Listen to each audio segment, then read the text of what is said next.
This segment was made possible by Catholic Charities and the Gabriel Project of the Catholic Diocese of Arlington, which are funded in part by the Bishop's Lenten Appeal.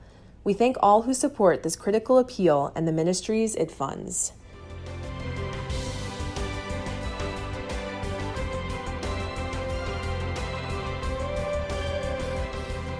You're listening to Searching for More, a podcast of the Diocese of Arlington. On this episode, have you ever tried to help someone but end up carrying the load for them? Psychologist Dr. Michael Horne shows us how to help someone help themselves.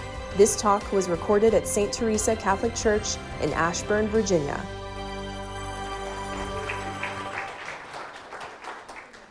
Thank you, Sarah. Thanks to all of you as well for having me here this morning. Can you guys hear me at the back?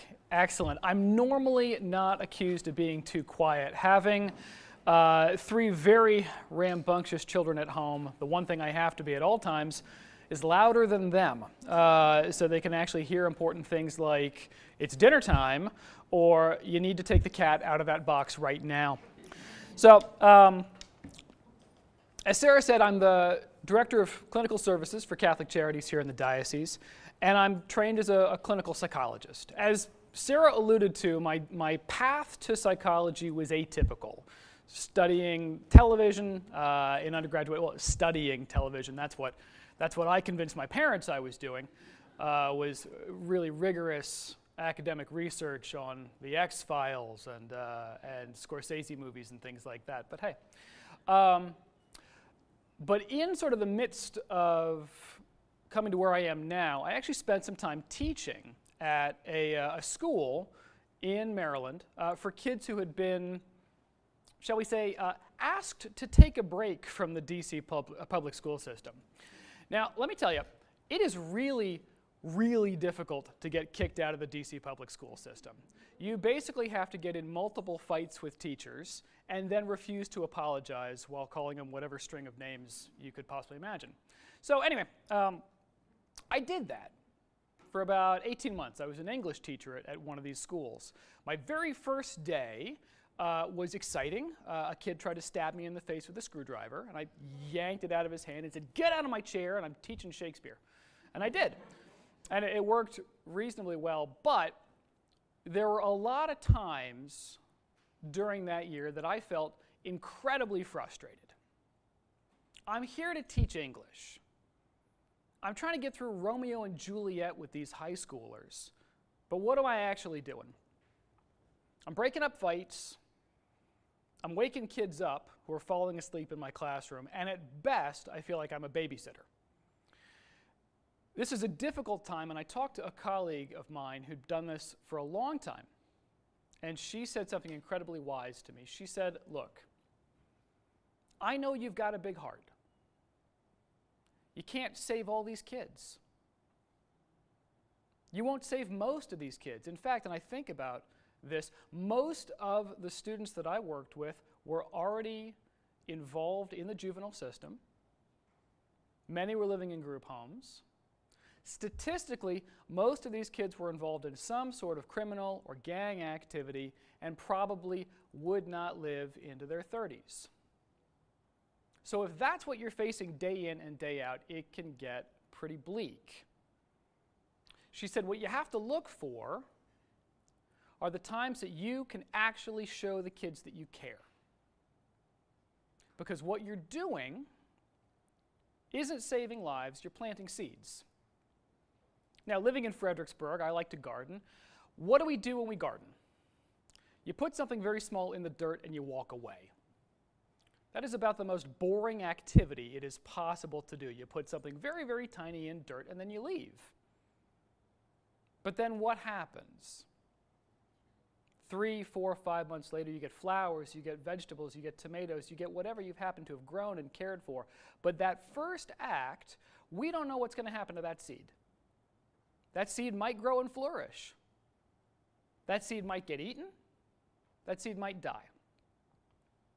So what my colleague reminded me of when I was teaching these kids were planting seeds.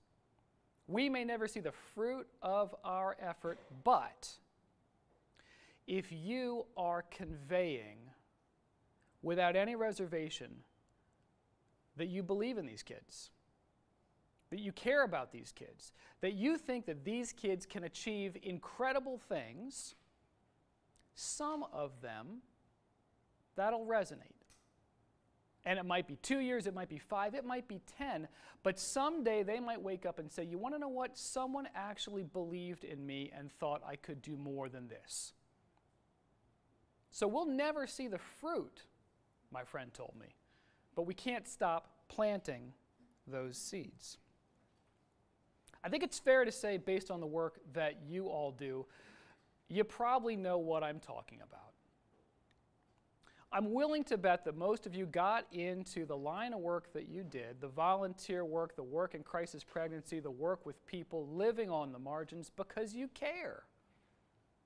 And I guarantee every single one of you at least once has come home and said, what am I doing? I feel there's no gratitude whatsoever. I'm banging my head against a wall. This is incredibly frustrating, because why can't these people just see how much better it would be if only ... You know, I think there is a moment anytime we're working on the front line that you wake up in the morning and you have that sort of, welp, it's going to be another great day serving the people of God. And you can start to get stuck in those moments of, you know, am I really making a difference? But what we want to be able to do in all of our engagements, in all of our encounters, is how do we help without enabling?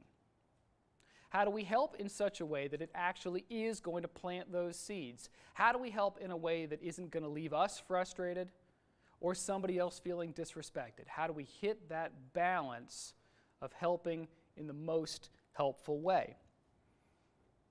Because when we hit a balanced approach, it can truly help a person grow in a very genuine way. If things are out of balance, either we become resentful, the person we're trying to help becomes resentful, or we both become resentful, staring at each other, wondering what on earth this is all about. We can give too much. We can enable. We can have boundary problems. We can risk burning out. Or we can give too little. We can lack compassion. This can also be due to a boundary issue as well. Or again, burnout or compassion fatigue, that sense that you just can't hear one more sad story and you've got nothing left to give. Helping is doing something for someone else that they are not capable of doing for themselves. Enabling is doing something for someone else that they can and should be doing for themselves. I'd like to take a step to the side now and talk a little bit about the principles of solidarity and subsidiarity. When we talk about the 4 principles of Catholic social teaching, these are 2 of them, along with the dignity of the person and the common good. So what do we mean by solidarity and subsidiarity? Solidarity is that no human being can live for himself alone. He or she is always dependent on others. And solidarity involves very deliberate, practical support for the well-being of all people. Vague words of compassion do not help. We are called to act. So we're called to help those who can't help themselves. We're called to help the unborn. We're called to help the child in the womb who's the poorest of the poor. But subsidiarity says that every task of society should be assigned to the smallest possible group of people that can perform it. Only if the smaller group is unable to resolve the problem should the group at a higher level assume responsibility. So we have to encourage people to take responsibility for their own stuff. What can they reasonably do?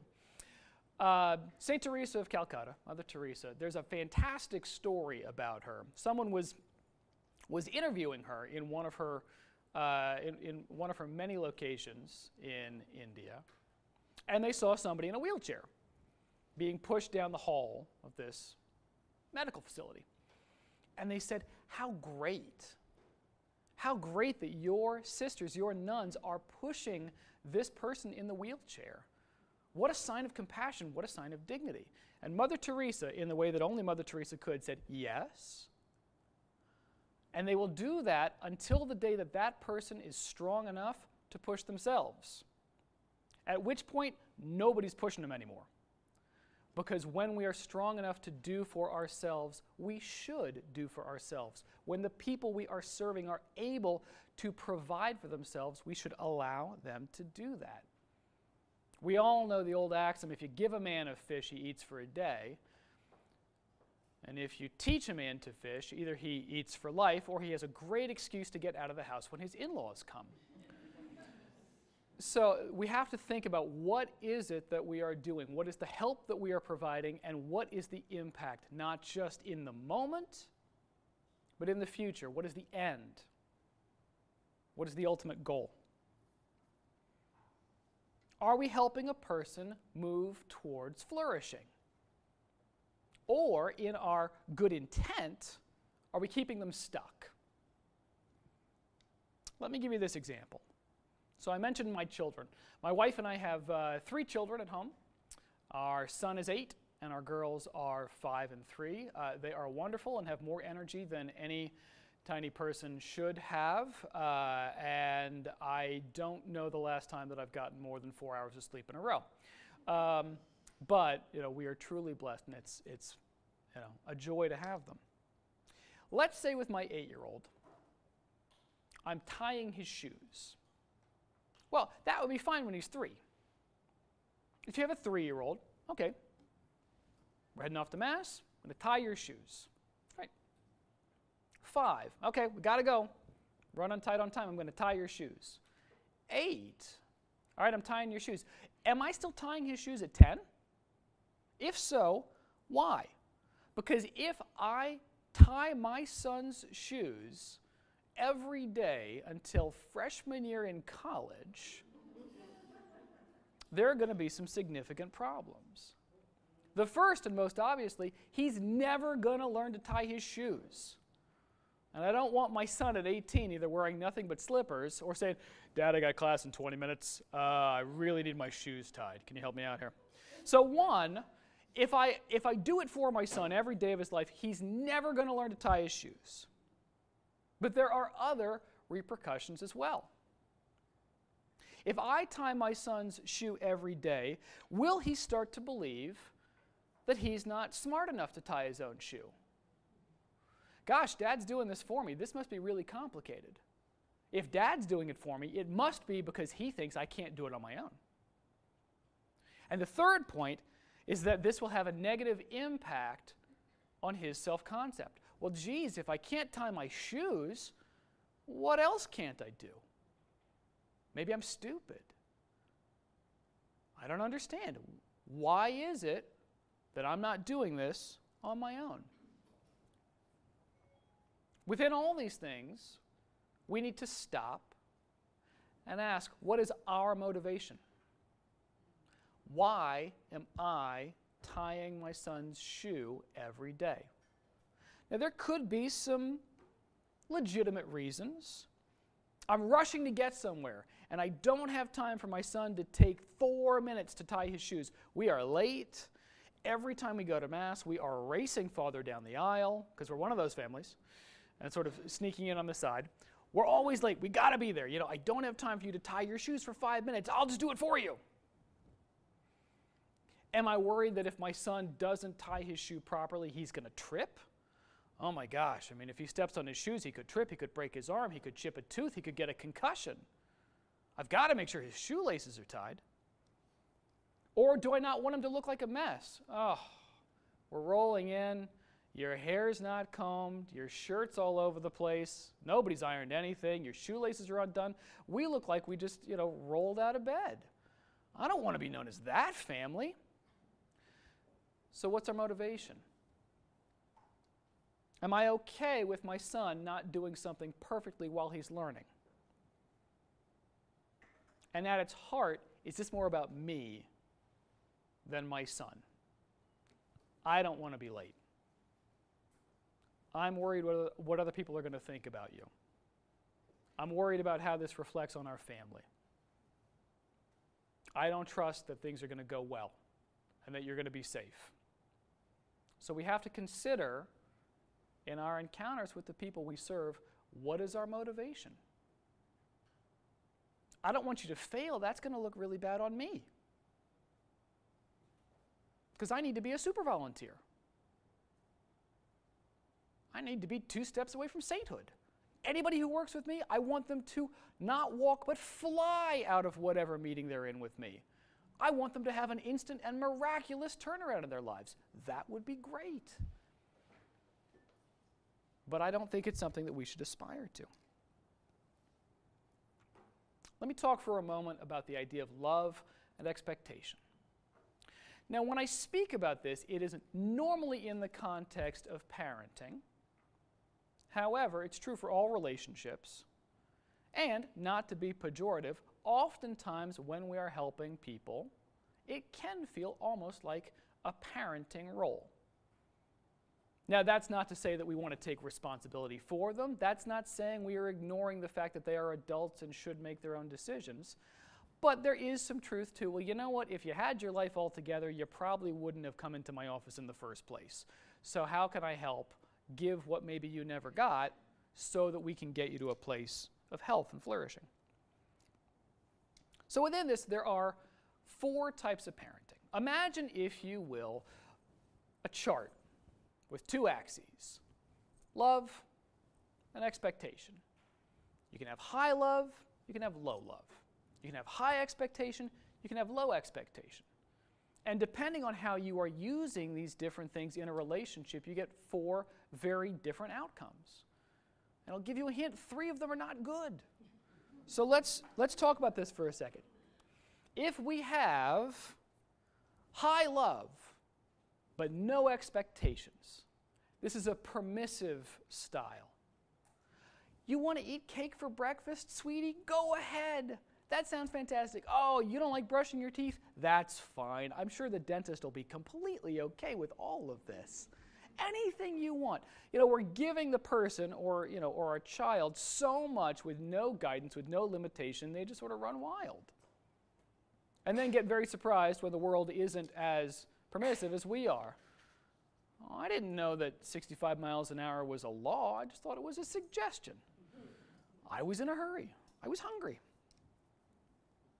If we have high expectation, but no love, this is an authoritarian approach. You will hear from me when you screw up and at no other time. Do it right and I'll stay out of your face. Because I'm going to tell you what you need to do and you need to do it. That's it. It's all law, no love. Do your job, get out of my way. And we've seen situations where sometimes people have tried to either parent or lead or motivate in that way. And it doesn't really work in terms of the health of the relationship with a person. If there is no expectation and no love, this is neglecting or rejecting. I don't ask anything of you because I don't care.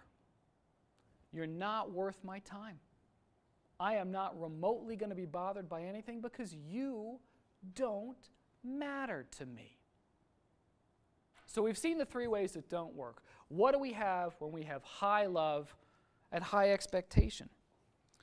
We have not an authoritarian, but an authoritative approach. And what this says is, I do have high expectations for you because I believe you can do it. And I am going to be right there with you every step of the way. And if things don't go well, okay. I'm going to be the first one there to pick you up and dust you off and say, it's okay. We can do it together next time. But it's really taking a unitive approach, not I'm telling you what to do, but how do we do this? And I'm doing this because I want the best for you, because I want you to be able to flourish in the way that God calls you. And that is where we need to meet the people that we serve. This is true in all relationships. Do the people who love us allow us to get away with mediocrity? I hope not in my life.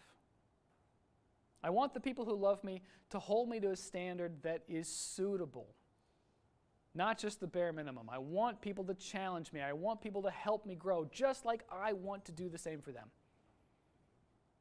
We don't want mediocrity, not in ourselves, not in our loved ones, and not in the people that we serve.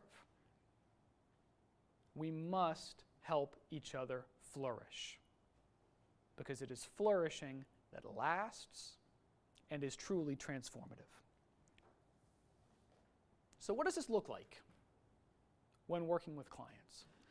Quick show of hands. I know that this is a Project Gabriel event that has been sort of opened up to the community. How many of you work with people in crisis? All right, the vast majority of people, and that can be kids, it could be adults. All right, when we're talking about expectations, when we're talking about love, when we're talking about helping, what does it look like specifically for our clients? Do we have those clients that no matter what is going on, they're going to come in crisis? Something is on fire, metaphorically, physically. There's always something, it's the next thing and I don't know how to deal with it and I'm constantly overwhelmed. And what do they look to us to do? Fix it. All right, well, is that our job? Are our clients constantly looking to us to save them? What about the client who never seems to follow through? You can go through and have an hour-long conversation and set out a great plan, and I mean a great plan, step by step of everything they need to do to get themselves stable housing and improvements at jobs and all the things they need, and they come back in the next week and go, yeah, I didn't do any of that. This is too hard. Or, well, I called, but nobody picked up, so I stopped. Are they looking for us to do it for them? And do we? Do we then say, nah, it's all right, fine, I'll call. I'll take care of it. Because what does that enforce? What does that teach? I don't need to do it. All I have to do is, come in and say, yeah, I didn't do it, and you're going to do it for me, so why should I work? What we have to understand, and this is something I think that we are starting to see more and more difficulties in and with in our society currently, is this. There is a difference between who the person is and what the person does. Let me explain that. Many times, I think people will get very frustrated if we don't accept all their choices, if we don't affirm all their decisions. Oh, that means you don't respect me. You don't value me as a person. No, those are two very different things. Who we are and what we do are dramatically different. Anyone who has had small children knows that. Can you love your kids when you don't like what they're doing? Because when I come down in the morning, I can think to myself, I love you all, but really, the biting needs to stop. Because that's not cool. I don't stop loving my kids because suddenly they've turned into Lord of the Flies. It's just saying, okay, how do I separate this? How do I separate the choice you make, the action that you engage in, and you, your person, your own dignity, which goes beyond the choices that we make. We believe that from a Catholic perspective in terms of redemption and forgiveness. We are not uniquely defined by the choices we make. We are defined in the fact that we are made in the image and likeness of God. But can we separate those two things? Can we see the worth and value and dignity of the person in the face of all the frustration of the goofy things they do? Because I'm willing to bet every single one of you in here in working with someone has had a moment where you've gone, what are you doing? That's a terrible idea. I can't believe you thought that was really a good plan. But are we then saying, well, forget it, I'm not going to work with you? Or can we say, all right, well, hold on, let's really try to ground ourselves in the dignity of this person and have patience while we work with them? In order to do that, we must have healthy boundaries. Now, boundaries I know is kind of a buzzword in a lot of different places, and there are many people who believe that boundaries is just sort of the nice Christian and Catholic way of saying buzz off. It's actually not. Boundaries are a good and healthy thing. In a healthy relationship, boundaries are the understanding of where do I start and where do you stop? Because we can see situations where we get a lot of blurring of the lines in terms of what people's responsibilities and roles and expectations are in given relationships. Now, boundaries change relationship to relationship. Sarah is a very good friend of mine. The boundaries she and I have are very different, I would think, than between me and my son. Like if Sarah said, "What's for breakfast?" I would say, "I don't know, go to Starbucks. I'm not making you a bowl of oatmeal." But the relationships we have with our clients will be different than the relationships we have with friends, spouses, children. They are all different, and the boundaries must be different. Let's look at extremes. It's often the easiest to understand a thing by what it isn't. So extreme problems of boundaries. You can have boundaries that are too rigid. Castle walls, moats, a drawbridge if you're lucky, maybe not. Everybody stays out there, nobody gets in. I want all of you out there. I've got my compassionate little heart here, and everybody just keep away from me, because I don't want anyone to disturb me, to trouble me, to bother me. What does that do?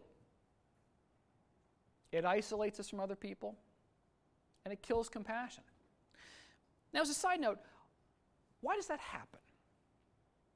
Why do we meet people in frontline compassionate fields that have those sort of impenetrable force fields around them?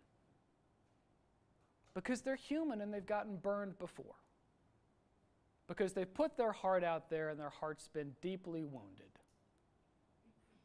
And they want to keep doing the work, but they can't risk that again. Well, why is it that they got deeply wounded? It's probably because they were on the other side of the boundary continuum to begin with, to diffuse. Walls, we don't have walls, there's no walls. It is an open plain here in our little kingdom for people to just sort of wander in and out of our castle whenever we like. And there are two types of diffuse boundaries. Sponges, they take everything in. They're going to say yes. You know before you ask, they're going to say yes. And they will just take everything in and take everything in. They cannot tell people no, and they get walked all over. I see more helpers who are sponges. The flip side of this are bulldozers. I'm not going to respect anybody's boundaries. I'm coming. And I'm sure you've all met people like this as well. They don't have a lot of respect for others, not out of malice, but because they just didn't know. They push too much. They push too far. They ask too often. And if you combine a bulldozer with a sponge, look out. Because you get somebody who just is inclined to ask and take with somebody who can't say no and gives and gives and gives until you've got one person unsatisfied and the other one feeling exhausted. And then you ask yourself, is that genuine change? Is that legitimate transformation? Because our clients don't necessarily understand what healthy boundaries look like. You can't understand something if you haven't experienced it within your own life. So if you want the people you work with to understand boundaries, show your own. Compassionately, respectfully, but show your own and respect your own. Because if we cannot respect our own boundaries, how can we ask anyone else to respect them for us? We have to be okay with saying, I can give you this, but no more. I can meet with you for 2 hours, but I can't meet with you for 4. I can meet with you Saturday, but not at 11 o'clock at night. What are the actual parameters of the areas in which we were willing to help? So a deacon referred a potential client to me years ago. He didn't give me a lot of information, and he said, this person is a little bit tricky. So my red flags are going up all over the place. So I talked to this person, and it was interesting. When are you open? Well, I see people from 9 to 5. No, I can't be there. I work far, far away. I can't meet any sooner than 9 p.m. Oh, okay, well, I don't really meet people at 9 p.m. Okay. St. Mary's, is that your parish? Mm-hmm. What Mass do you normally go to? I don't know. I mean, 8:30, maybe 10. Great, I'll meet you after that. Whoa, hold on. No. We're not going from Mass on a Sunday into my office. Let me just be clear on that. Now, if I had been in a position of, oh, this person needs my help, I'm the only one. I'm the only one that can help them. How can I say no? Well, because at that moment, actually, that can't be my job. Because first and foremost, I'm a husband and a father. And Sunday, that's a family day. I'll do great work the other 5 or 6 days a week. Sunday, that's us. And that's where I have to be, and that's what God has asked me to do, and that's what I want to do. So what are some indications that we might have boundary problems? Do we have difficulty leaving the office, if we have an office? Do we see our work impacting our personal life? Out of curiosity, how many people in here have ever had a dream about somebody that you were working with? How many people in here have had a dream about a client or somebody that they were working with at some point? All right, that's a pretty good indication that we are not taking good enough care of ourselves. Because it's really never okay for our clients to come home with us, and we certainly don't want them coming in our heads at night. That would be a little bit too much. Anytime we see ourselves carrying our clients too much, we have to make an adjustment. If we're home but we're not really home, we're physically at home but mentally, emotionally, we're thinking about something else, we're checked out. My wife is much smarter than I am, and she's got a psychology background too, and I'm really grateful for just her willingness to give me her honest feedback at times. There was a time early in my career that I was getting used to serving clients. I was getting used to being in private practice. And a lot of the time, I'd be home, but my head was still in Fairfax. And I'm thinking about, 15 or 20 different people and what we talked about that week and what we're going to talk about in the next week. And finally, one day, she said, I need you to be here. And I said, I am here. She said, no, you're not. I need you to actually be here. Because I'm here. And our son is here. Can you let God worry about your clients on Saturdays and Sundays? And I thought, wow. Thank you for letting me know, because here I was thinking that I was doing a fine job and not realizing that I wasn't actually as present as they needed. So there are some practical things that I started doing. And possibly these might be things that are helpful for you guys. At the end of every day in my office, I had a routine. Let me explain my routine, because it's a little weird. One of the things Sarah didn't say is that I grew up in London. And growing up in London did two crucial things. One, it ruined my sense of humor. And two, it gave me a love of tea bordering on the obsessive. I've been supervising interns for about 7 years, and pretty much what they'll say at Catholic Charities is, well, we learn a fair bit about clinical stuff in psychology, but we learn a lot about tea. So basically, I have sort of like an ongoing tea manufacturing operation in my office in Fredericksburg. And this has been going on for many years. Well, my routine, I'd clean up my tea stuff. And I wouldn't go like tea bags. I have like fancy loose leaf with all sorts of interesting names and different strainers. I am a sci-fi nerd. I actually have a strainer shaped like the TARDIS from Doctor Who. It's awesome. But my routine was that I would go ahead and I would clean my cup, clean my strainer, clean my spoon, clean my saucer, put my tea away. And that was my cue that it's time to go home. That was my cue that it was time to disengage my brain and get ready to be a husband and a dad and stop being a psychologist for a couple hours or for a weekend.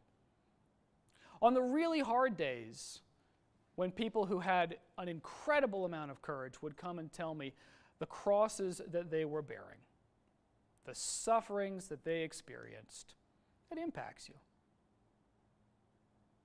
And on those days, if I felt like just washing up my tea things wasn't enough, I would stand at my front door, looking into my office, and I would say, Lord, I need you to take care of your people. because it's time for me to go home. And I would give myself permission to leave. And having those activities that force that space were incredibly helpful for me. So if you find yourself having a hard time disentangling, if you find yourself maybe carrying your clients home with you on the drive home, think about what are the things you can do to get a little more space, to give yourself permission to take a break. Because anytime we start to dream about our clients, or we find ourselves dreading coming into work, something's wrong. And I've talked to plenty of people. There are always those cases that were kind of like, please don't show, please don't show. Oh, you're here. What is it about those particular people? What is it about those particular appointments that's so difficult? Why is it that we're having such a visceral response? Or when you see a phone number pop up on your caller ID and go, oh, and you know whatever you had planned for the next 60 minutes is out the window. We need to think about, what are our boundaries? Are we doing things differently than usual around clients? Are we getting more frustrated with this person than we would with somebody else? Are we getting too excited about seeing a client? Are we overinvested? Do we get really, really glad to see somebody, much more so than other clients? Are we giving atypical service? Well, I'll return your phone call on the weekend, but everybody else? No. Why? Why suddenly is there a difference in how we treat people? Or are we avoiding dealing with specific issues with clients? Okay, I've told her that she can't call me after 11 o'clock at night because it wakes everybody up, and she's done it like 3 times. Why am I having a hard time telling her, please stop? Why am I having a hard time revisiting this conversation? What is it that's preventing us from treating everyone the same or providing them with the same amount of service? Sometimes it can be a phenomenon called countertransference. Countertransference is when the people that you are working with really, really remind you of somebody in your life. And that can be a good thing, and that can be a weird thing. I once worked with a 10-year-old who was the spitting image of my youngest brother at 10. It was adorable. Until I realized on his report I wrote the wrong name. And went, oh, hey, this is really a problem. Fortunately, I caught it. And edit it. But still, it's like, okay, well, hang on. Who am I actually serving? Am I serving James, my brother, when he's 10? Or am I actually working with somebody else?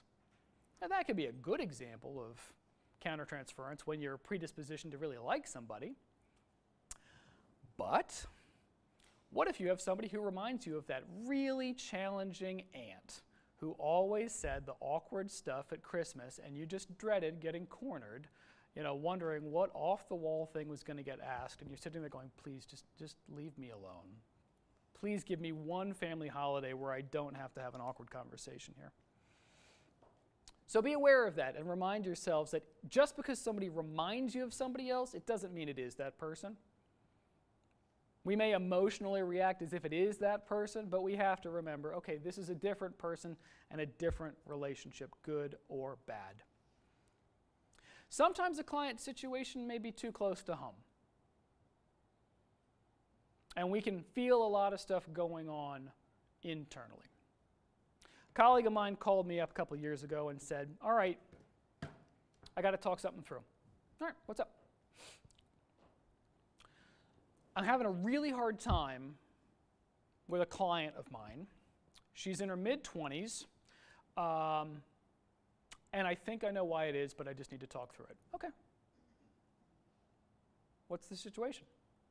Well, so this client of mine in her mid-20s just had an engagement breakdown because her fiance cheated on her. Oh yeah, that sounds really hard. Okay, well, tell me more. Well, the fiance is in the military and was getting deployed. Okay.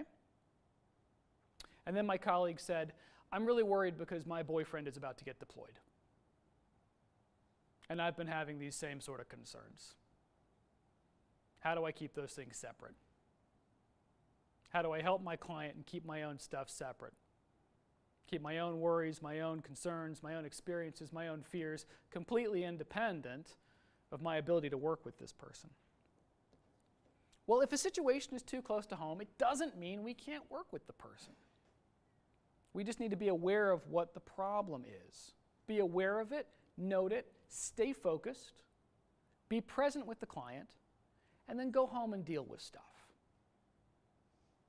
So if you have somebody who really is triggering for you, be aware of when it's actually your stuff and try to deal with that as best as you can. Within healthy boundaries, we have to understand no is a completely acceptable answer. The answer to everything cannot be yes. In fact, when working with clients, we know we are in a good place when we can say yes without feeling guilty. Or no without feeling shame. Oh, I said no. I hate saying no. I wish I didn't have to say no. Or on those times when you say yes and, oh gosh, I'm saying yes over here and I really wanted to do something else and now I feel bad that I'm letting somebody else down. And there's a resentment that comes with it. So if you have those yeses that lead to that resentment, if you have those no's that lead to that feeling of, oh, I should be doing more, then things are out of whack. We want to be able to be comfortable saying, I can do this much, but no more. I won't give you less, but I can't give you more. This is exactly what I'm going to do, and I'm going to stay true to my word. Out of curiosity, how many people in here got into the line of work or volunteerism you did because you really just have no interest in people? Right. All of us want to care for others. All of us want to give back. All of us want to help. And there's a phenomenon called caretaker's disorder. It's the fear that we are not giving enough. We're not doing enough.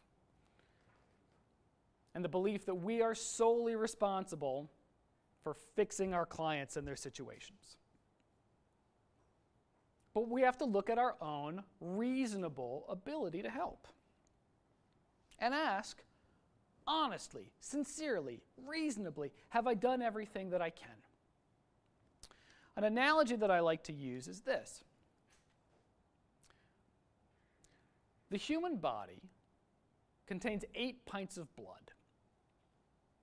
Now, being semi-healthy, I could reasonably go and give a pint of blood a month for the rest of my life. Or I can give you all 8 right now. We know where that leads. So sometimes it's better to be prudent and pace yourself for the long term rather than just give and give and give until you are a husk. We must have a reasonable degree of separation between ourselves and our clients. We can come right up to them, accompany them right alongside them, but we cannot take their crosses on. We can be with them and assist them, but their crosses are not ours to carry. A subset of this is the idea of self-care. Now, self-care, again, has a bad reputation among the Catholic and Christian group. Self-care, well, that's just selfish. No, those are two very different things. Self-care is the ability to recharge so that I can give more. Christ gave us a great example of this because there were times that he said to the disciples, "Go away. I am going on the mountain. I would like to be alone now because I need to rest. I need to recharge." Again, my wife, who, as I mentioned earlier, much smarter than I am, called me out on something years and years ago. So when our son was born, he had some medical issues, nothing serious, but basically the short version was he could not sleep if my wife wasn't right there. So basically, like 6:30 at night, she'd end up having to go to bed. Now this was fine because he slept terribly through the night anyway, and she probably needed to stay in bed just so she could help get healthy and rest. And in that time, being a type A personality, young and compassionate go-getter, I decided I was going to preemptively win every Father and Husband of the Year award from now until the time that I die. So I decided I was going to do it all. I'm going to make all of the meals. I'm going to do the laundry. We cloth diaper. I don't know if I'd recommend it. Good for the environment. It's a little gross. I would mop. I would clean the bathrooms. I was in control. I had this all set. And I was going like gangbusters. And after about 6 weeks of doing this, after our son was born, it was late October, and my wife comes down one day, and she said, okay, it's a Sunday. What are your plans for the day? I said, oh, I've got it. I've got all the food lined up. I am going to cook, so we are going to have meals prepped for the whole week. I got laundry going in the washing machine. I'm going to finish that, and while that's all going, I'm going to mop and clean the bathrooms. It's going to be great. She said, fantastic, but I have a mission for you. Oh. She said, mission. I am all in. What do you need me to do? And she hands me a bag of corn chips, and she said, I need you to go downstairs. The Saints are playing the Redskins. I need you to watch the whole game, and don't come up until it's over.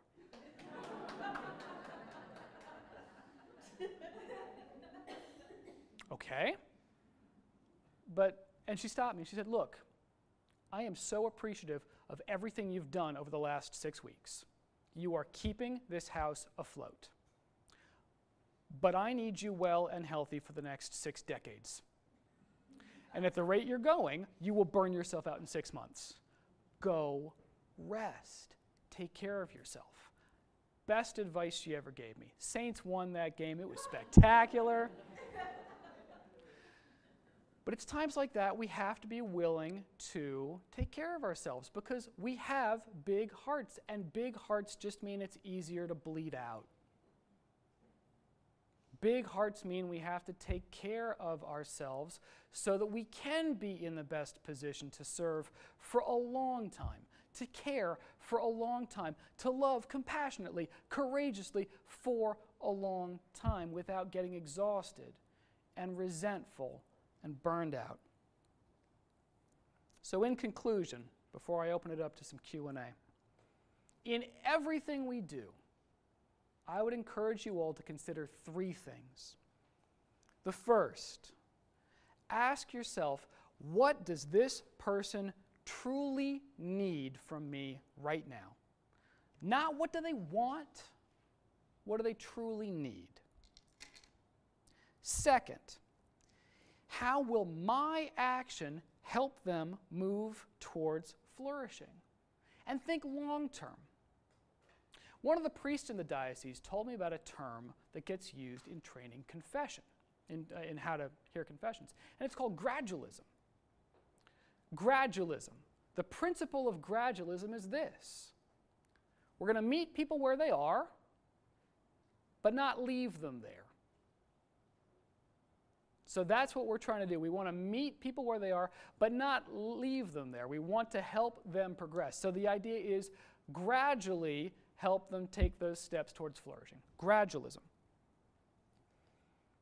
And the third point, in what I am doing, how can I convey both my love for the person and my confidence in them? My confidence that they will be successful in the things we ask them to do. Are we respecting their dignity even in situations where they are not? Is my son crying, saying, I will never learn to tie my shoes, and me giving in and saying, fine, I'll do it for you? Or are we saying, no, you can. Let's do this together. Let's slow down. Let's take the time because I know you can do it. We have those high expectations and that high love. I want to thank you all for everything that you do. Because often, the work you all do does not receive the recognition and certainly not the appreciation from the people that we serve. In fact, if you get into this line of work waiting to be thanked, you're going to be waiting an awfully long time. But know that what you do matters. Know that what you do is life-giving and life-transforming. So please be assured of my prayers for you and your specific ministries. Thank you all, and God bless. Thank you for listening to Searching for More. If you enjoyed this podcast, please write a review on iTunes, Google Play, or Stitcher. Also, make sure you follow the Diocese and the Arlington Catholic Herald on Facebook, Twitter, and Instagram. And subscribe to our YouTube channels for regular videos that will inspire, educate, and inform you about the Catholic faith and our diocesan community.